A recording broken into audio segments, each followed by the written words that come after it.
Thank you for listening to Comics for Fun and Profit. This is Kyle and Drew with your sneak peek at next week, episode number 446 for comics originally releasing March 14th, 2018. But Drew, before we get into what's coming out in your local comic book shops this coming Wednesday, we have a few things around the globe, and also we have a top 10 list for the month of February. Yes. I'm not going to say that Kyle and I are ever not going to sell out, but we're not going to sell out to pimp underwear for you guys or to try to MeUndies.com / comics for fun. No, we're not going to do that. We're not going to try to get you to switch your razor blades. We should. I've got a giant beard. They should be clamoring. Why don't they love us? We would turn them down because our listeners don't care about that stuff. Our listeners care about comics. Again, we want to thank you for your overwhelming support of our rollout, the 1 in 25 Dell Otto for Amazing Spider-Man 800. It's been selling very, very well. And due to that overwhelming success of the variant, Cowabunga is pleased to announce additional Marvel variant pricing for even more titles. Now, all of these books can be ordered through orders at cowabungacomics.com, or you can send a message through Cowabunga Comics on Facebook. Each of these prices is well below market price, kind of like the Dell Otto was, and exclusive to listeners of this podcast. This price list is for you guys. It's well below where you're going to find it anywhere else, and you can make some money at it, as many of you have already discovered with the Amazing 800. Yeah. Now, these are just hot off the presses, so I don't have a lot of cover images yet. So I'm going to go down through this list and share with you who the featured artist is, who the title, the rarity, the scarcity of it, the price, and as we get images for those covers, we'll share and link those.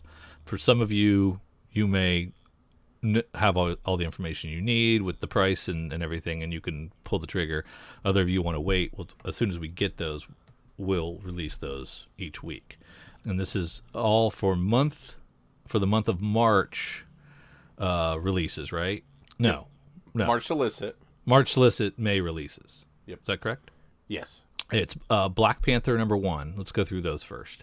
So for Black Panther #1, it's relaunching with a #1.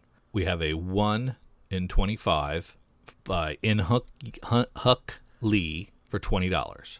So normally you'd have to get 25 by 25 copies to get that one. You can get this one for $20. We have a 1 in 50 Oliver Coipel, and that's $50. We have a 1 in 100, and this is an Artgerm Virgin of the cover A. Yeah, the cover A is the standard Artgerm, and then they have the cool-looking Virgins, the 1 in 100. Yeah, so the 1 in 100 is the Virgin of the cover A. Now, any of these that you buy, you would also get a free cover A with that. Did you give the price on that Artgerm Virgin? I said, I did. Maybe I didn't. It's $125 for the 1 in 100. Like he said, each price is below market price, exclusive to the listeners of this podcast. And since modern spec books are a key part of this podcast, and we make this exclusive partnership with Cowabunga, because it makes sense for you guys, the listener. So that's Black Panther. Now, Venom #1 is relaunching, and that's going to be with Donny Cates, right?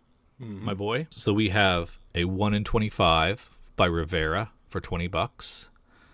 We have a 1 in 50 by J. Scott Campbell for $80.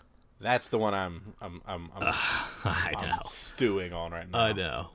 But listen to this. We have a 1 in 100 Stegman Virgin of the cover A that we've seen. That's beautiful, and it's only $85. Yeah, so for 1 in 100. Ugh. For a 1 in 100. Okay, and then we step up to the big time. A 1 in 500 Todd McFarlane Remastered for $500. A 1 in 1,000 McFarlane Remastered black and white, and that's $1,000. Of course, any of those that you buy, you also get the cover A for free. I think there's going to be some value there. That's going to be some cool stuff there. Now, the Avengers #1, that's relaunching. This is, who's doing Avengers? Do you remember? Who's the new team on Avengers? Is that Nick? That's not Nick Spencer. That's let's see. Mark Wade's leaving. Who's taking over? Crap. Oh, I've Jason lost. Aaron. Jason Aaron. So we have a 1 in 50 by Esad Ribic for $50, and a 1 in 100 by Ed McGuineess Virgin. which is the cover A Virgin, and that's $100. Avengers 2 is also going to launch in that same month with a 1 in 25 by Marquez for $20, and a 1 in 100 by Ed McGuineess for $75. And these all come with the cover A, just like The Amazing did. Fresh off the presses, we don't have a lot of information yet, but as soon as we get more information on covers and things, we're going to share those with you. I'll definitely be able to find the cover A's and share those as part of the show notes. And they unlock the rest of the ASM 800 ones. Yes. So by now you've all seen that gorgeous, amazing Spider-Man 800 Dell Otto 1 in 25 variant that's been getting snapped up. So that's part of our special. You get that in the cover A for $70, and has been doing very, very well. We compared that to the folks at DCBS who are asking $125 for that, and that's basically what it's been selling for on eBay as well. And then if you ask some local comic shops, they're going to want $250 because you're going to have to buy all 25 of those books to get it unlocked. Yeah, at $10 a piece. Yeah, so $70 is a bargain there. So we also have a Dell Otto that's 1 in 200, and is that a Virgin? I think that's the Virgin version of that. And that's going for $400. So that's a 1 in 200. We have a 1 in 500 Ross Virgin for $500. We have a 1 in 500 Remastered for $500. Is that also McFarlane? That I don't know. And then we have a 1 in 1,000 Remastered Black and White for $1,000. Still don't think we have cover images on that one yet either. Mm-mm. If any of that sound intriguing, you want to secure one for your collection, or to make a nice tidy little profit, you can contact Cowabunga Comics via email, orders@cowabungacomics.com. You can check them out on Facebook, facebook.com/Incredicow. You can go to their website, cowabungacomics.com, and find all their connections. Or you can give them a phone call, 262-569-9999. So that's tons of information for you there. I'm going to put all that stuff in the show notes. And as we get more information, we'll share it with you. But we're excited about the opportunity to buy them for ourselves. Mm-hmm. Some of them. Stayed away from the big ones because I don't swim in that into the pool. I already got my Dell Otto. I was excited about that.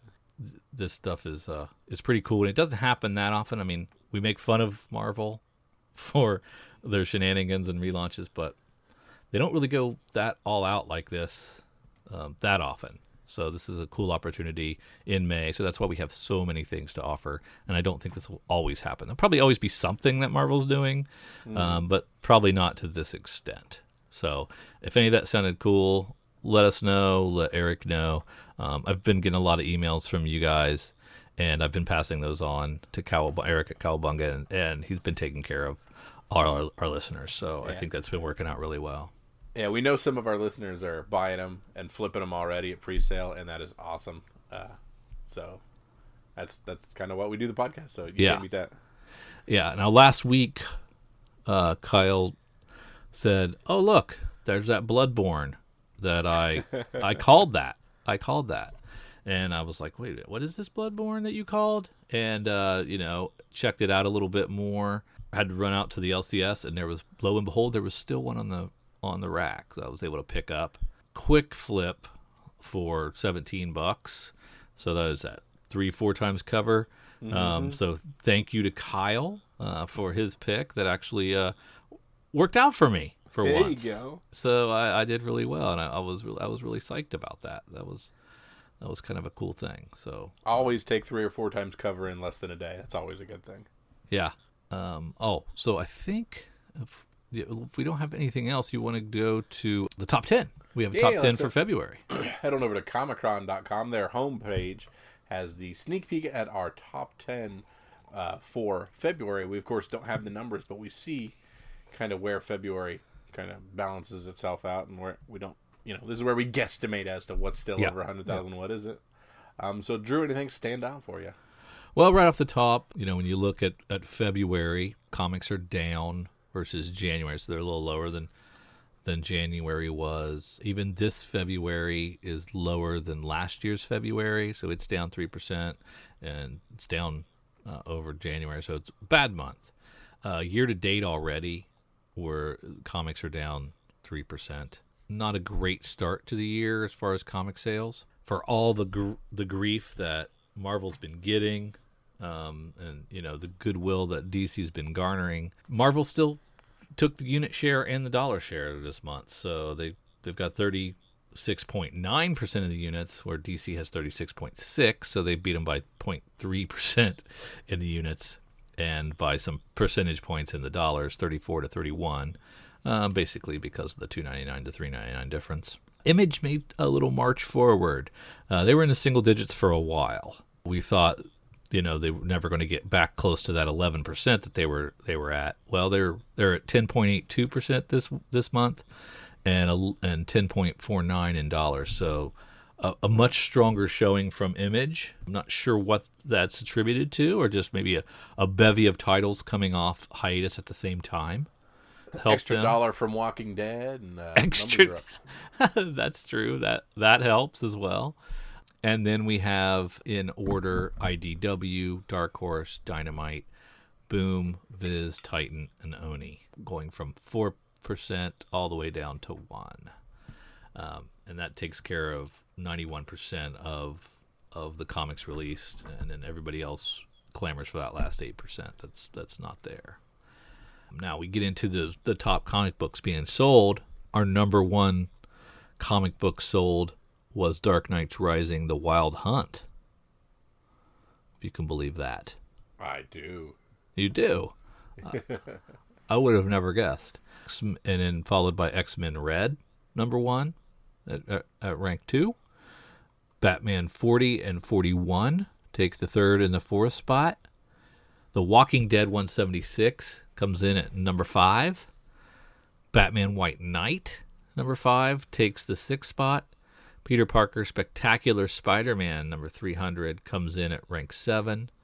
Star Wars 43 comes in at rank 8. The Infinity Countdown Prime, hard to find Infinity Countdown Prime, number 1, it's in the 9th spot. And then we have Amazing Spider-Man 796 with the Red Goblin craze. That's at rank 10. We've got 5 Marvel, 4 DC, and an Image in the top 10. What do we think about that list as a whole? I'm trying to decide if any of them are over 100,000. Oh, really? Yeah. I think it's gotta be X-Men Red, right? No? It doesn't have to be, because you're looking at Batman being down in the right at the 90 line, if not a little bit under it. Maybe even dipping into those 80s. Because if you look at January's Batman sales, you're looking at 98 and 94 respectively. So, what, for 38 and 39? Yes, there's that. If you look at the last kind of standalone metal title that shot out, which was Batman Who Laughs, which I think had a little more cachet than Wild Hunt, it was only 105,000. Yeah. So, are more people clamoring for Wild Hunt because of Batman Who Laughs since he appeared? That's the question. We'll make your call. What do you think? All right, I'm going 110, 105 for the first 2. So, yeah, I'm saying 2 of them are over 100,000. And then you think Batman is in the 90s? I'm going to say 41 dropped under 90. Really? And then Walking Dead 175, I think, was like 85 last month or something like that? Yeah, 85 or 82, I can't remember. So it's probably around there? Yeah, it was 82,000, so I'm going to say it dipped under 80. Oh, okay. So that means White Knight's dropped too. Okay, wow, yeah. Yeah, I thought there'd be a bigger bump for Peter Parker, but yeah. Yeah, White Knight was 73 the previous month, so it's around 70. I'll say it's a down month. People are getting tired of metal. No. I'll go with your call, your original call of none of them over 100,000. I could easily see that. I'm sure one of them. I'm sure Dark Knights is over, but it wouldn't be by much, I wouldn't think. Yeah. Interesting. Has Star Wars been in the top 10 lately? No. The previous month, the Star Wars title was, number 11 and number 12. So it's been at 56 and 53, respectively, previous month. Okay. Interesting. Yeah. Well, when we take a look at the top comic books by dollars, it's another top 10, and they used to display these side by side with just a ranking, a retail ranking, to show you who actually made the most money. But Comic-Con is now breaking this out to show you a new top 10 if you just rank it by dollars. And the notable change is that puts Peter Parker Spectacular 300 on top as the top earner for the month, followed by Dark Knight. The only notable difference is instead of Star Wars 43, we get Star Wars Thrawn number 1 that cracks the top 10 in dollars sold, as well as that $8 Swamp Thing Winter Special, which because it sold enough at $8 to get up there and knock out the Amazing Spider-Man and the Star Wars somehow. It's kind of interesting. Yeah, look at it that way. Yeah, an extra way to look at them. Yeah. When you look at trades, got a new volume of Saga, tops the list. Kind of a no-brainer. Yeah. Dr. Aphra's second volume is out. It takes good to see a lot of people doing trades on that. That's pretty awesome. Yeah. It's one that kind of lost interest in after they kind of got away from what I thought was the way the storytelling kind of meandered for a while. But I've heard good things. I've heard people are still liking it, so I'm going to check that out Ashley again. Witter brought you back. Yeah, definitely. We got DC meets Looney Tunes. That made it in the top 3. So that collected all that Elmer Fudd, Tom King thing, and all those other ones. I guess that'd be kind of a cool collection to have. I think some of those were pretty darn good. We've got Teen Titans Volume 2, Rise of Aqualad, Star Wars Jedi of the Republic Mace Windu. Was that what it was called originally in singles? Oh yeah.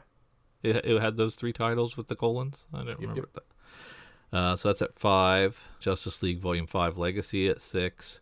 Despicable Deadpool. Deadpool Kills Cable at 7. Titans Volume 3 A Judas Among Us at 8. Astonishing X-Men number 1, Volume 1, The Life of X, comes in at 9.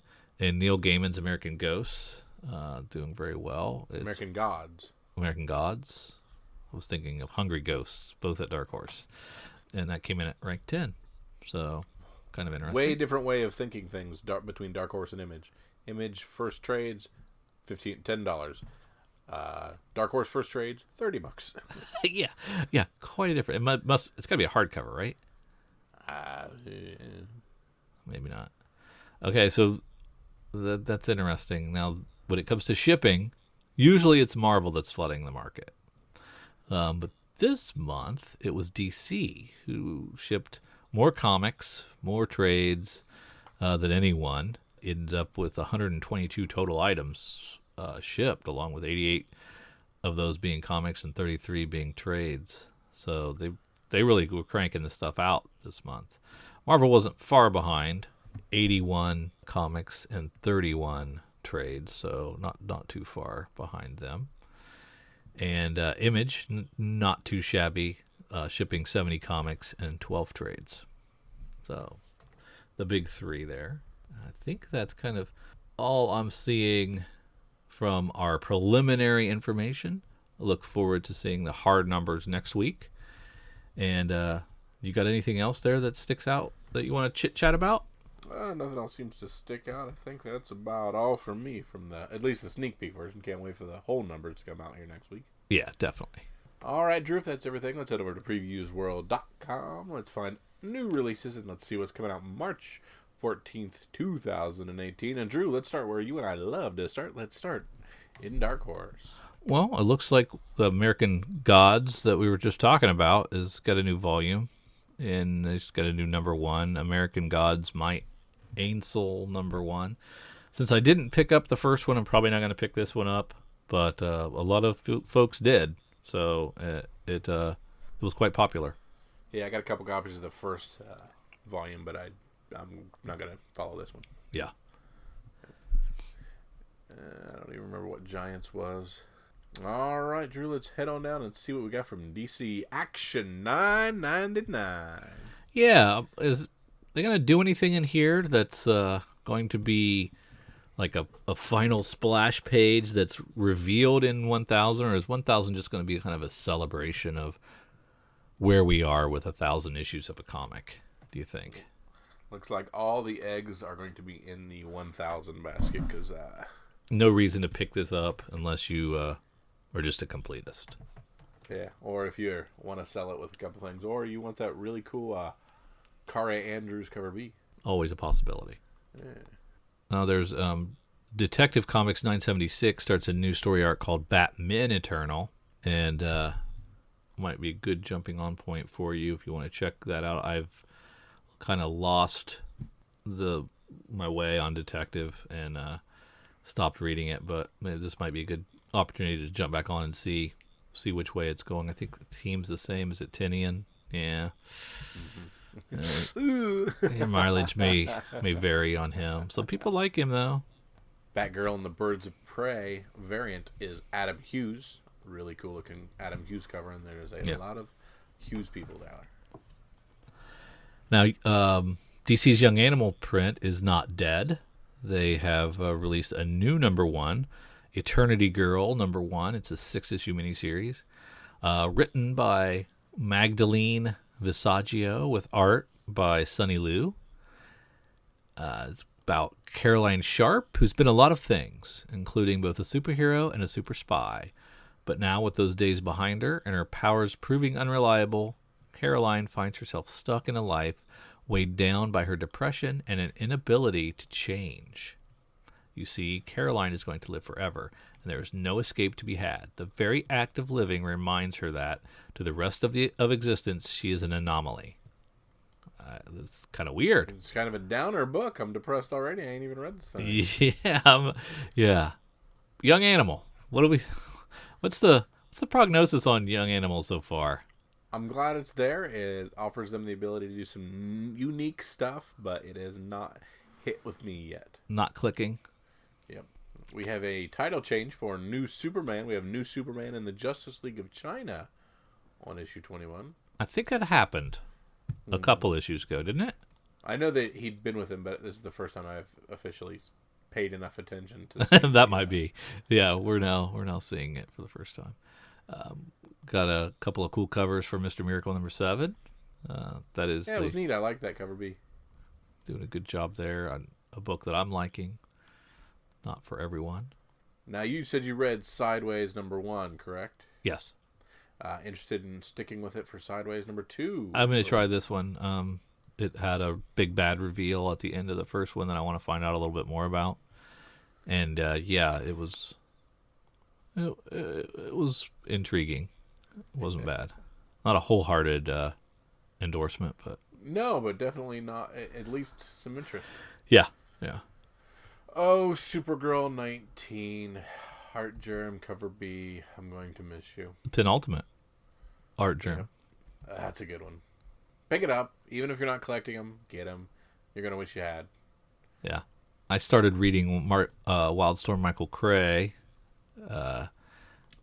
It's kind of cool because it's kind of in like a DC multiverse type thing going on, and he's like Michael Cray is like hunting down these bad people who are actually like alter versions of the superheroes we know. So he's hunted down Oliver Queen, the Green Arrow. He's hunted down right now. He's hunting Arthur Curry, Aquaman, who is like this evil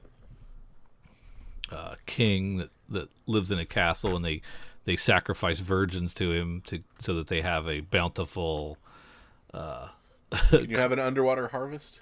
Yeah, but like the rare fish are caught each year if they do this sacrifice, and then they sell these rare fish for enough to live for the whole year.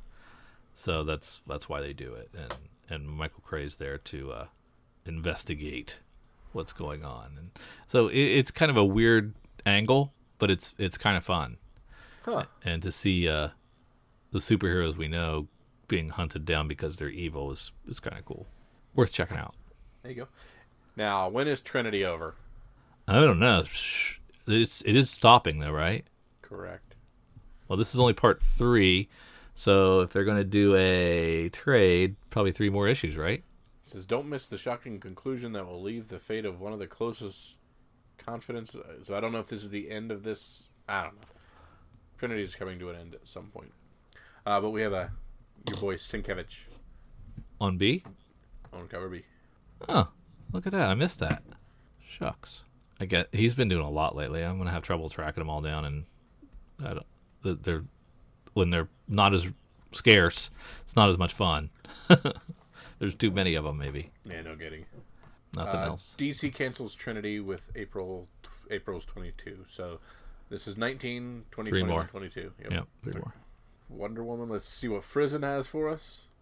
Oh, good as always. All right, anything else in DC, sir? No, All right, let's head on down and see what we got from IDW. nothing. Let's see. Ghostbusters is crossing over with the OG Ghostbusters. Oh, my. All right, I don't care.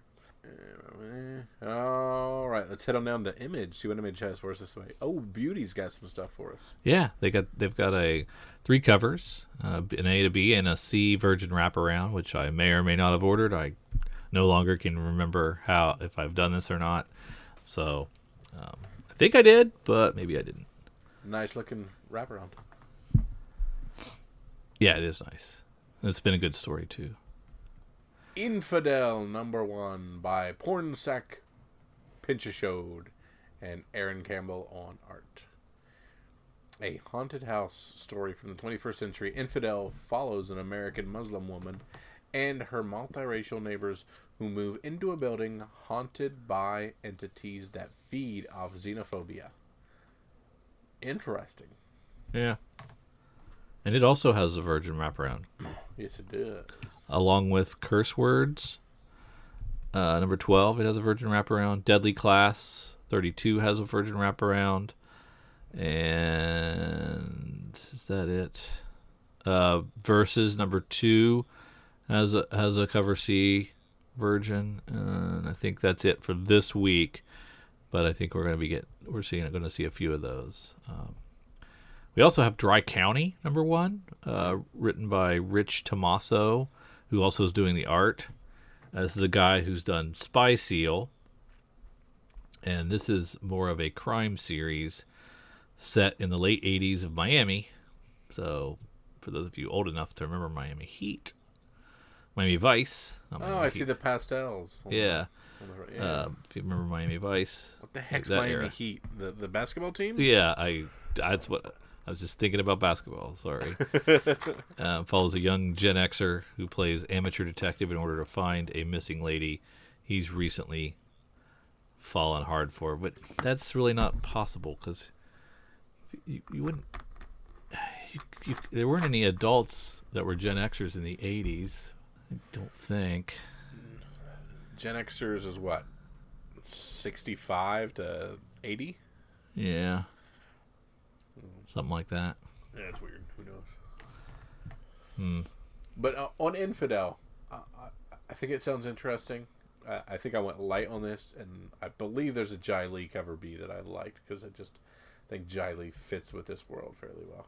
Yeah. This cover B looks to be Villa Rubio. I have Lee and Rubio. Oh, yep, you're right. Cover artist. Okay. 4 covers for Rose. Jeez. Yeah, what's that about? For a number 9. It's kind of strange, isn't it? Yeah. We've got Laura's Postal one-shot. This will be the final epilogue of Postal. We already had Mark's Postal one-shot a couple of weeks ago. So this should put the pin at the end of Postal and tie up any remaining loose ends that aren't already tied up. And I'm looking forward to reading this one. And might be a fun omnibus to pick up with all 25 issues plus the one-shots. Might be kind of cool. Yeah, most definitely. Got another Slots. The end of the story arc, issue 6 is out. That's been a lot of fun. If you haven't checked that out, it's definitely going to be worth picking up in trade. It's a really good read. Yeah, very much so. Versus I'm out. Not your typical hero. No, definitely not. Anything else in Image? Mm-mm. Let's off and see what Marvel's got for us. We've not been doing a great job in Marvel because this seems to be where all the money is to be made.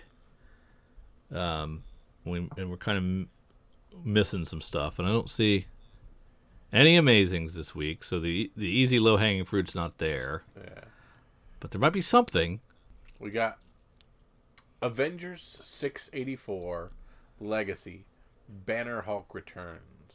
So this is an oversized issue of the Weekly Avengers that should give us some kind of insight into our new Hulk that we're going to get relaunched here soon. Okay, return of Bruce Banner. There might be something there. I like that. Because these Avengers have been fairly hot. I think the numbers are down because of they being a weekly. Yeah. So we've got the New Mutants Dead Souls #1, and this is a Matt Rosenberg book with art by Adam Gorham, and a cover by Ryan Stegman. It says they aren't just the X-Men in training anymore. New Mutants are launching themselves headfirst in some of the creepiest corners of the Marvel Universe. The enigmatic Magic leads her team of Wolfsbane, Richter, Boom Boom, and Strong Guy, and bring them face to face with paranormal threats that they may not be prepared for and that they might just tear them apart. I don't know enough about mutants and Marvel mutant history to know how many of those characters are existing and how many are new, or if any of them are new.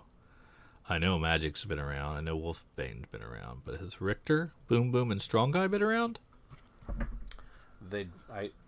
Those aren't familiar with me, but that doesn't always mean anything. Yeah.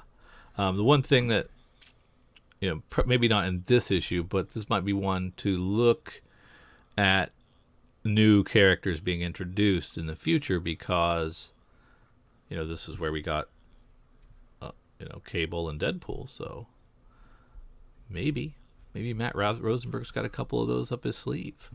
There you go. And wouldn't that be fun? That would be fun. Something to keep an eye on: Star Wars Darth Vader 13. As the Empire's grip tightens, the stirrings of rebellion begin in the Mon Cala system.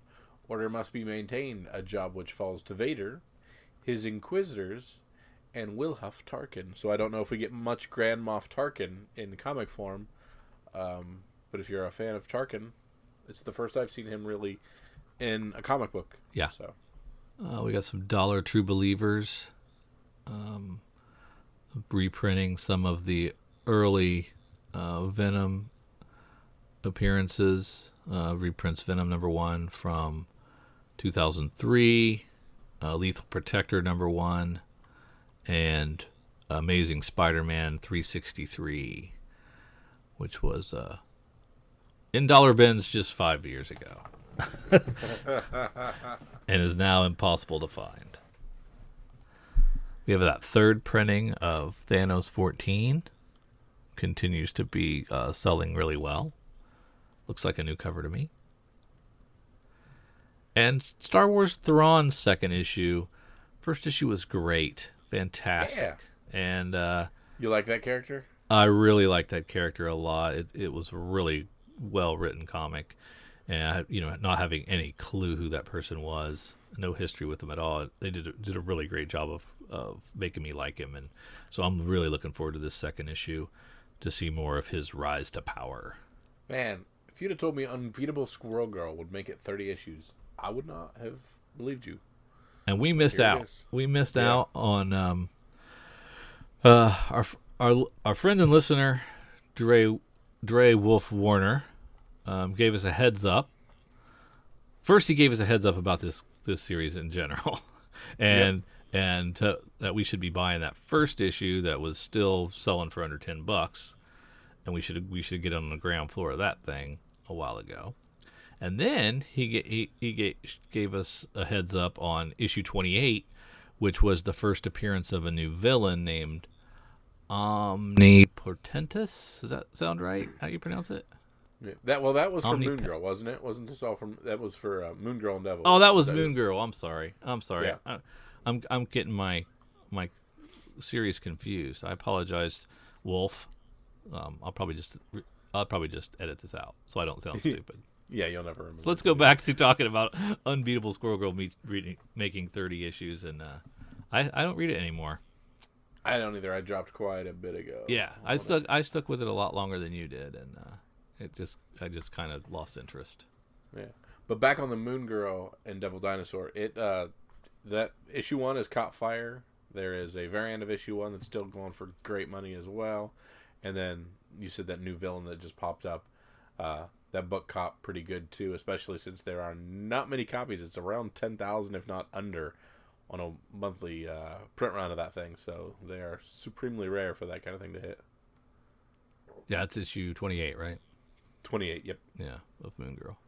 Anything else in Marvel?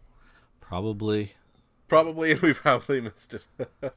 Probably, but yeah, those are the highlights. There you go. All right, let's dig through our back half, our Booms and our Dynamites, which are going to become bigger publishers here soon, and our Aftershocks and our Onis and our Black Masks and such. Got this Betrothed down here with it's got a Wando cover B. I like him. This is an Aftershock book. Ooh, Sean Lewis. Yep, written by Sean. Who's Sean Lewis again? Is that who? No, never mind. That's somebody different. I was thinking Sean Murphy. Yeah. This is Betrothed. Welcome to the world of Betrothed. Kieran and Tamara are both seniors at the same high school. They've never paid much attention to each other, even though they are the only kids at school who are orphans. On the eve of their 18th birthday, they discover a lifelong secret. In a dimension far away, they are each the leader of an army that is at war with one another. And what's more, when they turn 18, they're to be betrothed or fight to the death. High concept. Yeah, no doubt. It's a sci-fi series with a mix of Archie and Saga. Wow, never have thought to put the two together. Nice combo there. Come Into Me #1. This was a spec pick in our bundle. Yes. A couple months ago. You want to talk a little bit about it? I can. It's written by Zach Thompson and Lonnie Nadler, with art and a cover by Peter Kowalski. And the same people that did The Dregs did this. This is a Black Mask book. And I know Black Mask has lost favor because they don't seem to finish a lot of titles. But this is a horror series about body image, social media, and memory. And it had a cool concept to it. I'm interested enough to check it out and give it a read. This is a combination of, they call this the insane love child of The Fly and Eternal Sunshine of the Spotless Mind. That's crazy. Yeah, that's also a crazy combo. Not feeling any heat on Encounter #1. Art Balthazar is writing that one. A very all-agey Lion Forge looking book. What was that one called? Encounter #1. Oh, okay. Judas is finishing up. Yeah, Judas #4. Did you end up staying all in on that and getting the A and B covers? Maybe. At least through 2 or 3 I did. Oh, you could have finished.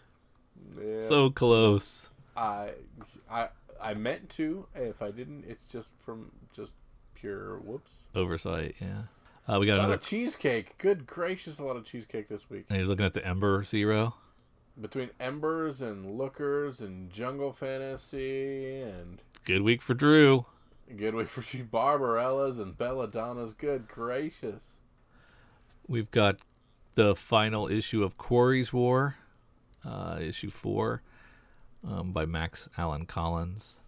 And this is a hard case crime imprint from Titan. Really fun book, so I'm looking forward to seeing how this thing ends. Sea of Thieves #1, written by Jeremy Whitley with Roald Marcellus on art from Titan Comics. This is another video game tie-in. Explore and raid across the treacherous Sea of Thieves with this epic story based on the action-adventure multiplayer game from Rare Studios due for release early 2018 on Xbox One and Windows 10.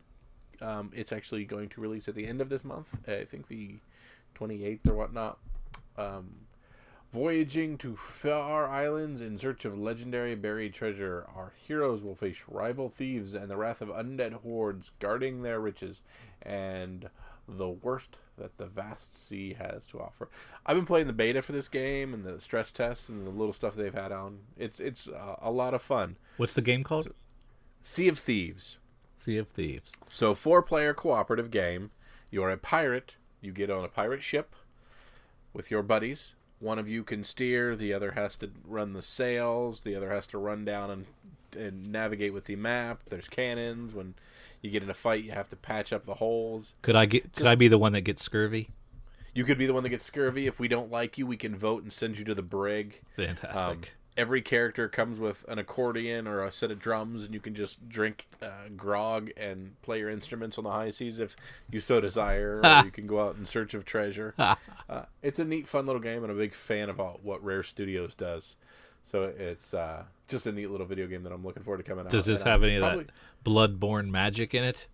No, much lesser known with Bloodborne. Bloodborne's an existing title that came out a couple years ago from a studio that released several things that were big into the similarities of that world. So the game already had the following, and then the comic book came after that. This is a precursor to the game that we don't know how it'll sell or how it'll hit or what it'll do. So it might be something to pick up now, and if the game hits hard at the end of the month, over the next 6 months to a year, it might be something nice. Very cool. But at the very least, I kind of want to see if they do any connected story with this, because, like I said, I like the way Rare Studios does, and I like the people in that studio. So. Yes. We have Subspecies #1 from Action Lab. We don't have a lot of luck with Action Lab, but this is written by Colin Bunn and Jimmy Johnson. I don't know if that's the NASCAR driver Jimmy Johnson or the ex Dallas Cowboy coach. Cowboy coach Jimmy Johnson. It's Jimmy Johnston. I'm sorry. So none of them. Okay. It's neither one of them. And art by Daniel J. Logan. It's about vampires, it looks like. So take that. What about Vampironica, Drew? Yeah. I'm actually interested in this. There you go. I like the cover a lot. The Smallwood cover A. Yeah, I'm a big fan of Greg Smallwood, so I like that cover, and I thought The Hunger was okay. The Jughead The Hunger, and I think Afterlife with Archie before that. Yeah, when it came out was great. So these twisted little Archie riffs are kind of cool. So yeah, I actually want to check this out a lot. Anything else, Drew? I don't think so. All right, this is the point of the podcast where I say, what is the next up-and-coming book? What's the one worth heading to your LCS, knocking on that door as soon as they open and say, hey, make sure I get a copy or two of this one because it is going to make me some money. Drew, what you got for me? Or is this a skipper week? I don't think, no. I definitely don't think it's a skip week. I think New Mutants, maybe, but I don't know enough about it to make a real solid pick there. So you think Matthew Rosenberg's New Mutants Dead Souls #1? I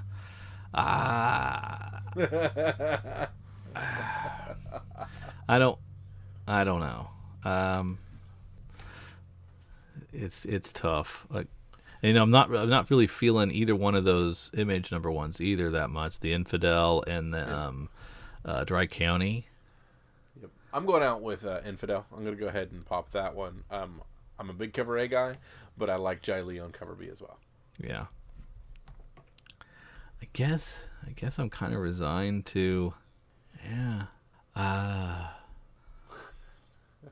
Or is it Trinity 19 cover B, Singovich cover? No, I don't think. Or do we want to do a flyer on Action 99 that something huge is going to happen before 1000? Let's go.